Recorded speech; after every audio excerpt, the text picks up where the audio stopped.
Act like we never left. MindStrong here with a special guest, Alex Joesph. Alex Joesph, she's an entrepreneur. She's the CEO of Green Cafe. It's a cannabis-infused treats company, production company, however it could be said. She is also the CEO of BK Beauty Studios NYC. Did I say it right? You did. Yes, she is also the loving mother of 3 beautiful children. Trust my word for it. Beautiful. Alex Joesph. So what is Green Cafe? So first and foremost, Green Cafe is my first business baby. I'm the most proud of it. I surprised myself at how I built it and how easily I built it and how seamless it worked. So that's always gonna be like my favorite business ever. Green Cafe is, I just said, a cannabis infused treat business. Basically, we have all of your favorite treats and we make them cannabis infused. We're actually expanding so we can make smoothies and teas and getting into making food. We're also expanding and getting into skincare. So there's a lot that we're getting into with Green Cafe. I started in November of 2019 and it really took off in about March of 2020 and it's been great ever since. And you had said, well, being the CEO of a beauty bar, I personally never heard of a beauty bar. So it's like, yes. What is a beauty bar? Like, all right, so first of all, the first thing people ask me is, do you do hair? Do you do nails? Do you do makeup? What do you do? I actually have no idea how to do any of that. I would be lost if I did not have my friends and the girls that worked at my beauty bar. I only manage it. Years ago, I just said I have all of these friends and family members that know how to do hair and nails and makeup and eyelashes and all of that. And it just made sense to get all of them into one space and, perfect their craft. I just had no vision for how I was gonna make it happen. And I just kind of threw that on the back burner. I posted it on Instagram in like 2016 and was like, I'm gonna own a beauty bar and just kind of like tuck that away.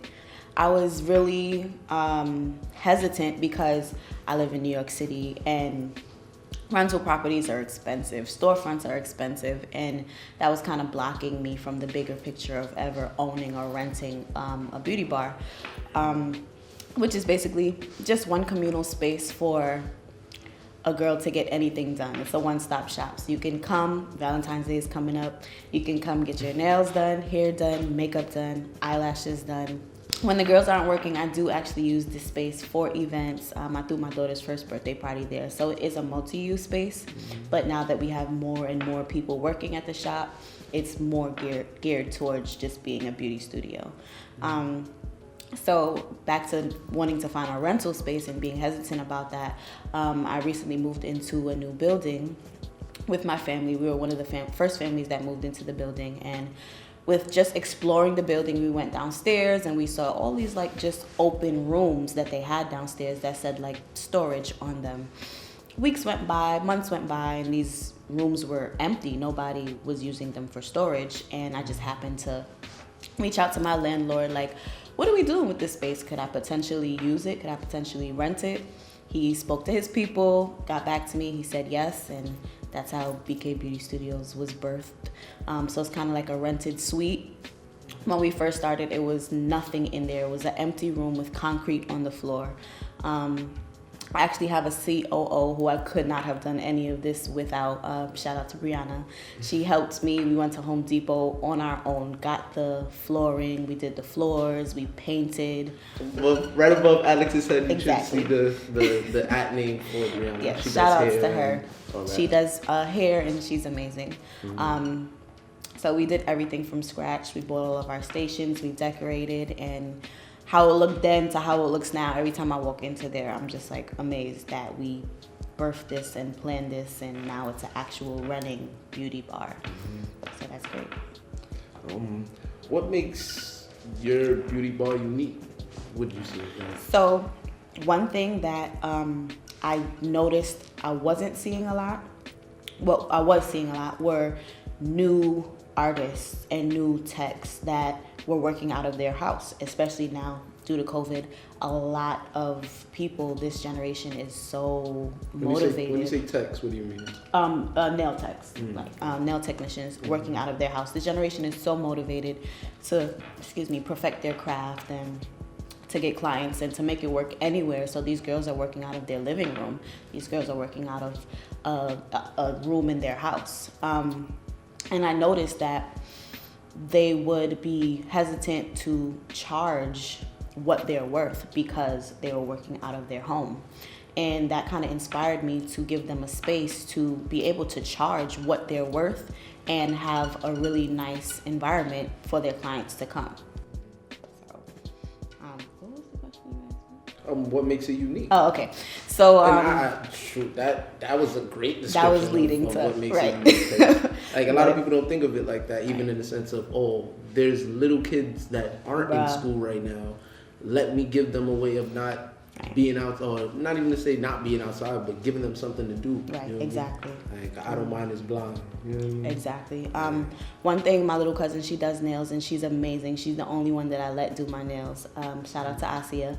She was working out of her home and she wasn't really taking it seriously at first. And she wasn't really realizing how amazing she is. So one thing I love to do is see the potential in people and help them grow and become a better them. And that's a big part of why we have BK Beauty Studios. We love to work with new growing artists and help grow their clientele and give them a really nice posh space for them to work in that they could be proud of. So we do offer short-term and long-term rentals. That's usually a problem with new artists. They don't have that much clientele. So to commit to a monthly station fee would be overwhelming. So we offer daily station fees. Like, listen, if you have 4 people you're gonna do today for sure, you can come rent a booth just for that day at my salon. And there's no pressure of you have to pay me all of this money and make it back. We can take it step by step. Would you ever say in the future, because we've talked behind Mindstong and stuff like that, behind the scenes, but in terms of like teaching the routes of like, if you have this ability, you should be able to make this lane for yourself. Yeah. It's funny you asked. I literally now am formulating a little business growth program that I'm going to launch. It's literally everything that I know that I use to grow Green Cafe, that I use to grow BK Beauty Studios, and I'm going to break it down into like parts, and I'm going to launch it, and I want to have 5 to 10 people that I teach everything that I know, and I'm gonna market it as like a business growth course. There's a lot of things that I learned. There's a lot of things that I already knew, and there's a lot of things that I learned that I took for granted that I did on my own. A lot of things that people don't know, you can just learn how to do on your own instead of paying someone else to do it. And I listed down all of those things and was like, wow, these are the things that grew my business. I can help someone else grow their business with that. So absolutely, that's coming. I hear that. That's it right there. Absolutely. For real. Especially for the younger generation. Exactly. What made you think out of the norm of getting a degree and sticking to a 9 to 5? So literally my whole life, I've been told to get a degree and get a 9 to 5 and grow in that business. And that's what I saw my mom do. That's what I saw my grandma do. That's what I saw my brother do. It just never felt like it was right for me. School was always easy for me. I got to high school and I kind of had to do a little bit of work, but school was always, I don't want to say easy, but it was never hard for me. It was a breeze. Like, get my classes, study, take the test, pass the test, keep it moving. So it was always pretty easy. When I got to college, I was like, oh, okay, this is harder.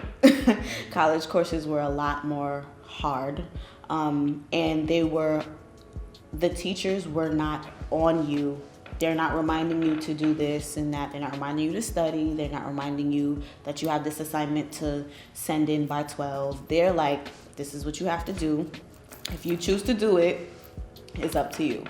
And that's honestly where it kind of lost me, because I was so used to having someone manage me. I was so used to having someone say, do this, and remind me to do it, and then check it, and then say, fix this, and then I'd go back and do it again. And I was so used to being micromanaged in school and in my first little jobs that I had when I was a teenager. And that kind of turned me off from college, and I never finished. And as I went on in life, I kind of felt a little guilty about that, because I was like, well, I started it, maybe I should finish. And I was teacher, which is my first passion. I love teaching preschoolers. I did that since I was 14, maybe for almost 10 years I did that. Teaching. I'm a teacher at heart. I love the babies. So as a teacher, I'm thinking in this really small box that you go from teacher to head teacher to, office manager to assistant principal to principal. And to do those things, you need a degree. You not only need a bachelor's these days, you need a master's, maybe a doctorate to even be considered to be like a principal of a school. And that was a really small box that I was in. And it just wasn't what I wanted to do. I also didn't want to be a teacher forever. So it didn't motivate me to be my best self. I actually started this job where I was an office manager in a school, and I realized there was so much more you can do while being a teacher. And I also realized that being a teacher does not mean the traditional sitting in a classroom teaching kids. I feel like I'm a teacher now. I feel like I can teach anything, and I'm a good teacher, so I can teach anyone anything. And it's a bit different now, because now you have kids. It's different because now I have kids. They're the proof in the pudding. I was actually a teacher when COVID started, and then my school shut down, which I never expected would happen. It just was very left field. And so that ended, and we were doing the Zoom teaching thing for a while, but it kind of just, dispersed. And that's when I really, really committed to Green Cafe, put all of my energy into it. And I saw the fruits of my labor so quickly that I was like, this is for me. I felt a rush that I never felt before. You felt that passion. I felt that passion. I felt it. I think I was talking to somebody about that. Like, if you feel like you're doing homework for whatever you're trying to obtain, and you're not passionate about it, it's isn't even like you don't feel it. Right. It's not real to you. Right. You know what I mean? Right. So I can attest to that. Real. How did passive income change your life? Oh man. I remember I used to work at a clothing store, and I remember we got paid every 2 weeks, and I hated that because I would mentally spend my check a week before I got it. So when I got it that Friday, it was basically already gone in my head. And I was never able to get ahead of that. I was never able to be like, this is the next 2 weeks Friday, and I have this amount of money left, and I don't, I'm gonna save it. I was never able to get ahead of it. And I kind of realized that we get very comfortable with money that is guaranteed, but I'm way more comfortable now with money that is not expected, because then there's no cap. If I know I'm working 40 hours this week, I know the most that I can make. I know that, let's say I do some overtime, 5 hours overtime, that's still a cap. There's but so many hours in a day. So but so many hours in a week. How do you feel towards letting your child, would you let your child work in the supermarket when he's 14? Let me tell you. Or let your daughter work at a Victoria's Secret when she's 16? Let me tell you, working in a retail setting built my discipline. I will never knock it. It made me get up early to go somewhere and feel proud about it. It made me go to work every day without someone telling me I had to. Like, you have bosses that tell you have to come in, but they're not gonna, beat you. If you don't come in, they'll just fire you. It made me proud and take pride in getting up and going to work and doing it well. So that definitely built my character. That's not the only way to build character, but I absolutely would let them do that if they wanted to do that, because it definitely builds character. I'll explain to them that there's many different sources of money and many different sources of, I guess, executing your passion and building yourself. And that's definitely one of them. And I think that a lot of entrepreneurs try to promote that everyone should be an entrepreneur, and I don't believe that. I feel like there's different people on earth and there's something for everyone. And if everyone was an entrepreneur, there'd be no one to work for me. So definitely everybody. That's very interesting. I don't want to stray too much off of the topic at hand, right? The question that was. I'm good for that too. But that's true. Like that. Like me personally feel like not everybody is going to do the same thing everybody else is doing, and that's okay. You have to stop pressuring people to do what you do, and that's okay. So now, with that being said, how did your abilities of finding your passions and enabling your passive income change your life? It made me be able to breathe. It made me be able to not stress about where money's coming from. And I took for granted how much of a luxury that is, to be able to know my bills are covered and I can plan this thing and I can just live life without having to stress or worry about what's next. A big way it affected my life, honestly, in real time, is with having children. I grew up. I feel like everybody says that. Oh my gosh, I feel like everybody says that. Shout outs to my mom. I did not know that we were poor because she never let us know. I thought we was the richest of the richest. I swear she always held it down and made us feel like we were the best family on the block, I swear. I did not know until I got maybe 15, 16, okay, there's some things we don't have and there's some things that I have to maybe wait till my birthday to get, because it's considered expensive to my family. I did not know that.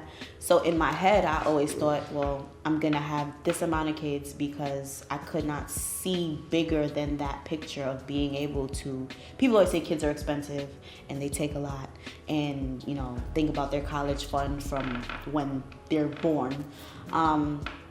Being able to not cap how much money I make was definitely an influence in me saying I have as many kids as I like. It's above me now.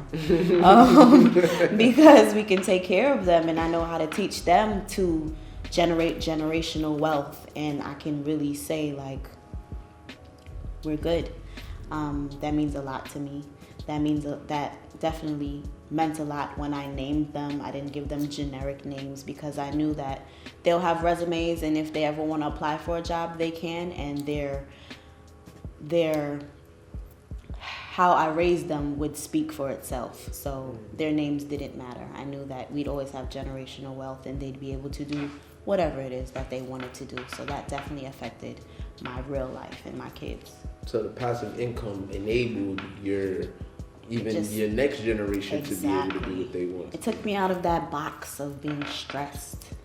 It just opened up my life completely. That's it right there. Yeah. That's if I could hope that for every mother, every father, just to be able to have that sound of reassurance. Yeah. You know what I mean? Because I to even think right now, during COVID, keep going back to COVID, there was people making billions and there was people fighting for meals. You know what I mean? I've never seen lines at churches for food. You know what I mean? And so that's just. Yeah. I really want to change people's ideas of what they consider to be comfortable or to be successful, because a lot of people, almost everyone I speak to, they bring up COVID, and then they bring up the fact that 2020 was such a horrible year for them. And I have to fight between being compassionate but also not relating to what they're saying. I don't want to be like, well, it was a great year for me. Sorry that you're struggling, because that's messed up. But I also like want to get them to realize. I want to say, but is it? No. It is, but it isn't. It's like, who you talking to? Like, who's being talked to? Or do you really want to talk to me? Because I'm going to keep it real. Like, you know what I mean? Like, exactly. Nah, 2020 was pretty good for me. You know? And should you feel like, you see that? Yeah. We can go into a whole, you know what I mean? But yes, I definitely do understand what you mean. 2020 was my best fiscal year so far. 2021 is gonna be the next best. That's it. That's the manifesting it right here, right now. Exactly. You know what I mean? What mindset do you need to have a business or to even run a business? A lot of things I say, a lot of things entrepreneurs forget to say is accountability. There's no boss to tell you come in time. There's no teacher to tell you to get this done by this time. There's no one to tell you to do this thing at this time and to make sure you get it done. You have to be accountable for yourself. I took that for granted. I took for granted having someone to make sure I did things, and running a business, like, it takes there's so many parts and pieces that it takes to like run this business. It's like a body. There's so many parts of your body. There's so many things that happen in your body to get it to run, to keep it healthy. And getting up and doing it and having the discipline to do it without someone telling you to do it is very important. So building discipline, building patience, building ambition is definitely something you have to have if you want to successfully run a business, because if not, you're going to wake up some days and be like, I'm not doing this today. And that may set you back, whatever. It may set you back, anything, and any setback that's unnecessary, it shouldn't be happening. So definitely discipline and accountability for your actions and getting things done when you say you're going to get them done. I don't think that's really pressed into this talks generation. About that. Or I don't want to say I don't want to press it on just this generation, but the last generation somewhat, because it's the accountability of not relying on the system. Right. You know what I mean? The things put in place for you to just be ordinary. Like, right. And if you want to be ordinary, like going back to what we were just saying, you know what I mean? Who am I to be mad at you? I can't be mad at you. I can't, you know what I mean? But at the end of the day, like you said, discipline, execution, accountability. Another thing is, some people think that because it's their passion, every day is going to feel amazing. And when it's your passion, it feels great, and it being your passion keeps that fire behind you, but sometimes the fire is low. The fire is not always the high burner. Sometimes it's a low burner. It's still there, but some days it's like, this is tedious. I don't feel like doing this right now. I'm going to do it though. One person, Jai Nice, I believe is her Instagram. She runs a bunch of companies now. One thing she said is that I did all of the work I could do until I couldn't do it myself anymore. And that was big for me, because as soon as I started, I was like, I need an assistant. I'm tired of printing labels. I'm tired of doing this. Like, I need someone to do it for me. And then I heard her say that, and I was like, wow, okay. She's running a $100,000 business, and she's like, I'm gonna still do all of this by myself instead of spending unnecessary money. I'm gonna do all of this by myself until I need someone else to help me. And now she has like a multi-million-dollar business, so she needs other people to help her. That's being disciplined and doing everything. That's big. Yeah. not siphoning your money and giving away your money to unnecessarily outsourcing. Yeah, outsourcing. Yeah. I won't front. Me and Corey was just talking about that. You know what I mean? The outsourcing aspect of being able to utilize your time, your skills, and even sharpening your skills. Yep. You know what I mean? Yep. That's a fact. That's a big thing. And one thing I feel like this generation, or this and last generation, a lot us people, period.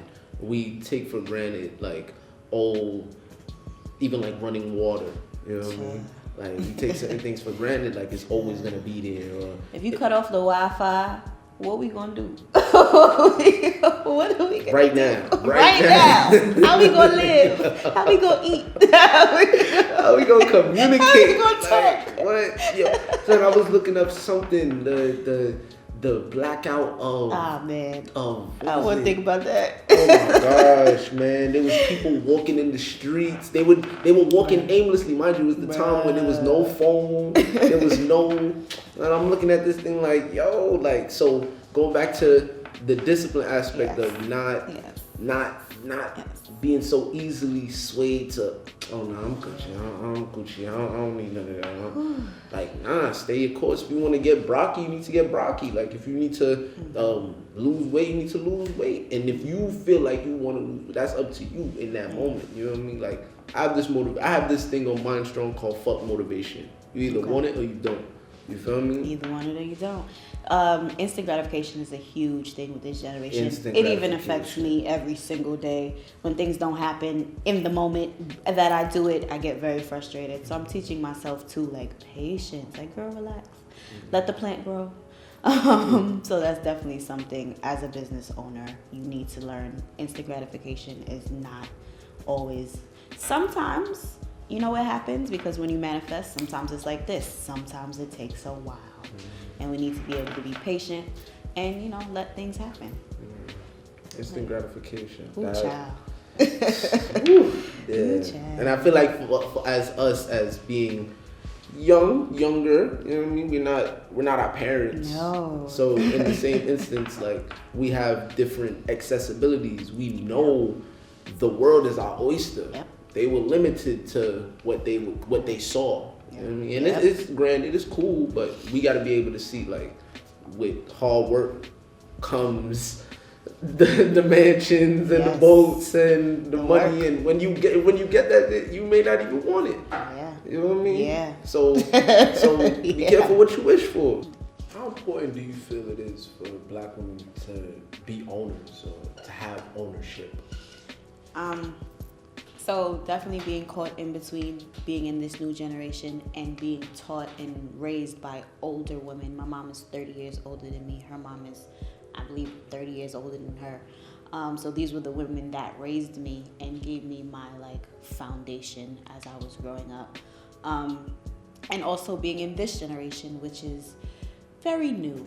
And the things that people learned and teach are very new, and there weren't things that I was taught when I was young. I think that it's very important for me to be independent and for me to grow and for me to be my own person and be self-sufficient. I also believe in the family unit. I believe that it's important to have a family and have a partner and have children and have everyone be responsible for specific things, whatever it takes to make your family run seamlessly.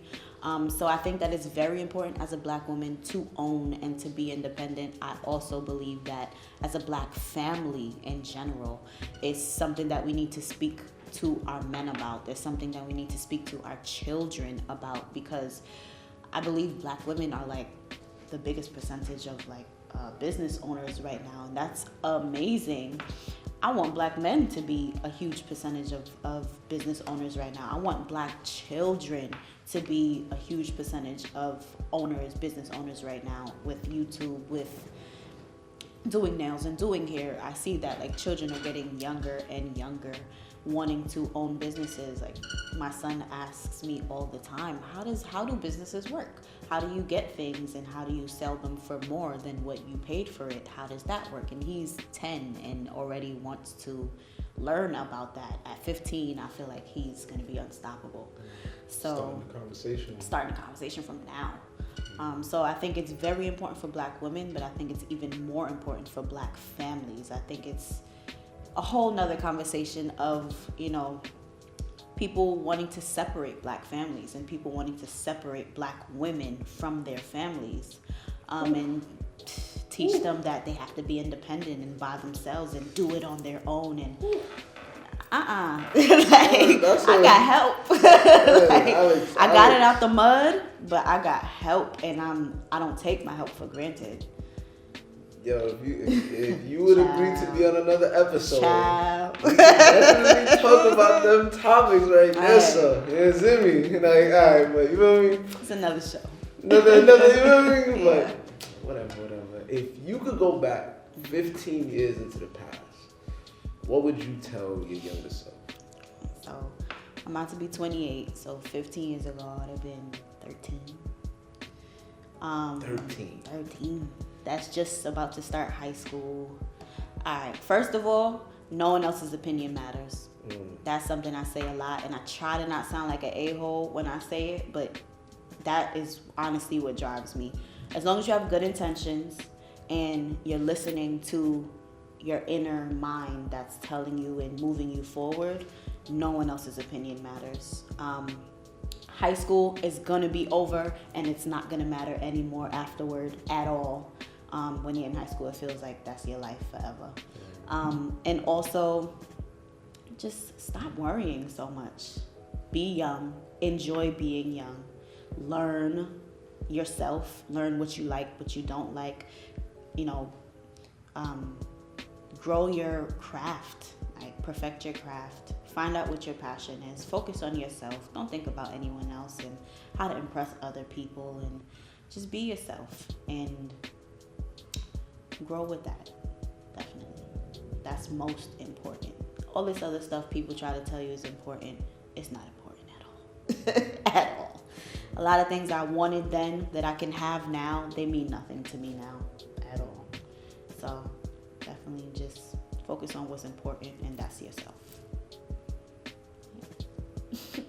Mind strong. You know what I mean? Mind strong. Focus on yourself. Focus on yourself. What? If you 15 and under, focus on yourself. If you 18 and under. If you 18 and under. If you 21 and under, focus on yourself. What and under? Focus on yourself, Focus on yourself. bro. Focus on yourself, sis. Yeah. He don't want you.